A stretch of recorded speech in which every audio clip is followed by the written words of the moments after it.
Datorren astean ikasle greba feministara goaz. Asteak daramatzagu asanbleak antolatzen, eskuorriak banatzen eta kartelak ipintzen. Feminismo iraultzailea eta antifaxismoaren beharra zabaltzeko. Baina zergatik bultzatzen ari gara deialdi hau? Genero eta klase zapalkuntza paratzen jarraitzen dugu. Indarkeria matxista, diskriminazioa, arrazakeria, LGTBI-fobia eta prostituzioa, zaintzaren negozioa, prekaritatea besteak beste.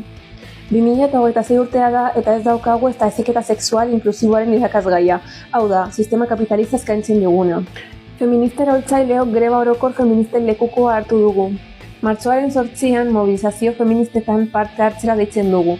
Aldi berean greba feminista egitea beharrezkoa dela aldarrikatzen dugu.